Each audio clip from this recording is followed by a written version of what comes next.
Yeah, I'm doing it again. It's Gauntlet 2. I'm Bob. This is Retro and Limb. This is Let's Get Retro, depending on where you're seeing this, either my YouTube channel or the Retro and Limb site.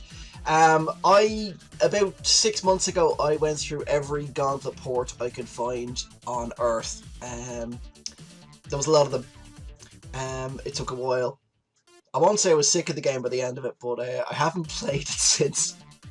So this is part 2. This is Gauntlet 2. I'm looking at the arcade port first, and then I'm going to look at the Commodore 64, the NES, just as many as I can find, basically, or until I get bored with it.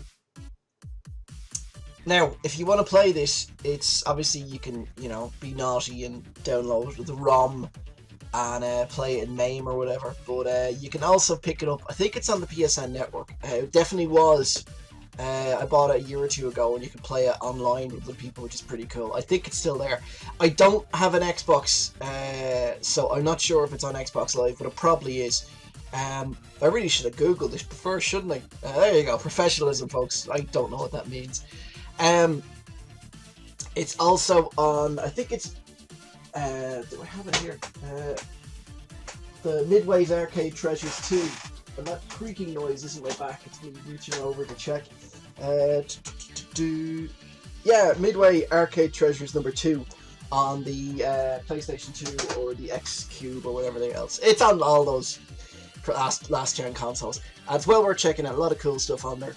Anyway, okay, I can't put this off any longer. Let's just do this. Let's do this thing.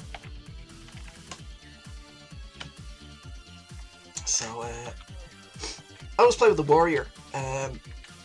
Just when you're playing one player, the speed thing isn't an issue, and he's got good armor, and his shots aren't too bad. His armor's okay, and his shots are quite good, and the magic, well, sure. Real players don't rely on using that smart bomb magic. Now, the way I'm playing this is I'm going to go through, there's the level warp down there, but I'm going to go through the first couple of levels, because I want to compare, see if they're similar on the ports or not, so.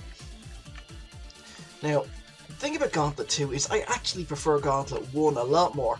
Gauntlet 2 added loads of extra things, and some of them are just bloody annoying. Like, for example, these guys here stun you. They're annoying. They just mean that, you can push people into them, or, you can, block people so that if they're playing two-player and you're being a bit of a dick, you can, force the other player into them. It's these things as well. Same deal again. You can scroll the screen or whatever, and you can force it so that, they're going to have to go into them, but they're just annoying.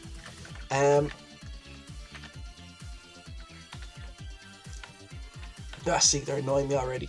There's acid puddles as well, which I hate. They basically just, you lose a ton of health, like you lose 48 health from memory. There's some cool things like the It thing that basically this ball that hits you, and then all the monsters that go towards you. And if you can tag other players, which is a pretty cool idea. But if you're playing one player, it's just, oh look, all the monsters are going for me. And I don't think there's any way of getting rid of it. It's kind of similar to Gauntlet 1. It basically was an upgrade board for Gauntlet 1, which is why kind of Gauntlet 1. I'm not saying they're impossible to get hold of, but a lot of Gauntlet 1 arcade machines were converted to Gauntlet 2. You could get basically, oh bugger.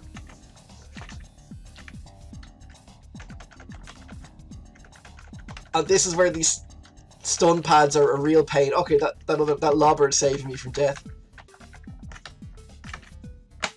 Anyway, basically there was conversion kits to convert your Gauntlet 1 cap to Gauntlet 2.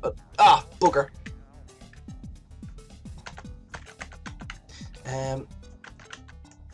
These guys, I hate. These are the acid puddles I mentioned. But yeah, basically it was, your PCB, your extra stickers for the thing or whatever. And, the games are, like, it's fairly similar to Gauntlet 1, other than the few extra, but and stuff like this, the exit move. There's secret rooms as well. I mean, it gives you. Oh, these are traps. All right. Screw that. This is getting used right now.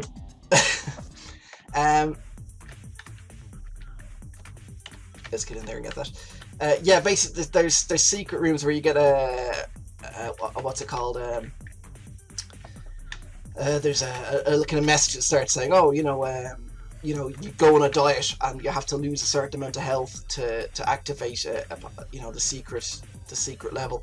There's other things. It gives you hints, like about getting an exit, go to a certain exit or whatever.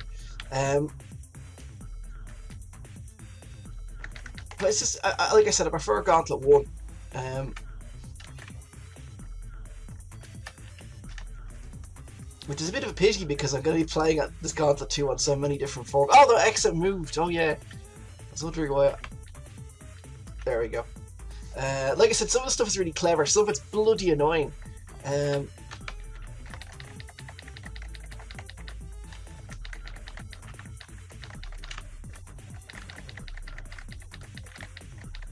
Sorry folks, I couldn't give any witty dialogue because I was too busy trying not to die.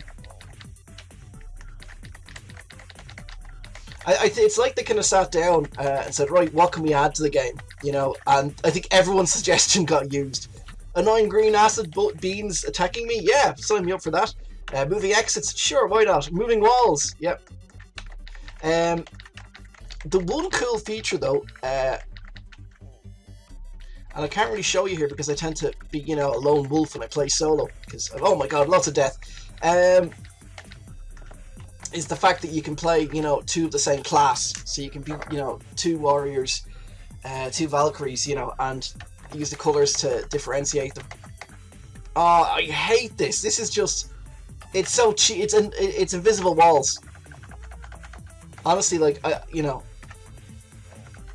it is just such a cheap thing. I mean, you can fire ahead to see if there's a wall there. But look, I'm the kind of guy that run into the glass patio door. I don't. I have enough trouble navigating the real world. Never mind in this. That's Jesus! It's just it's one of those things that should have been left off the list. But yeah. Anyway, that's Gauntlet 2 in the arcades. And hopefully, next up is the Commodore 64 port. Anyway, thanks for watching, guys, and see you next time.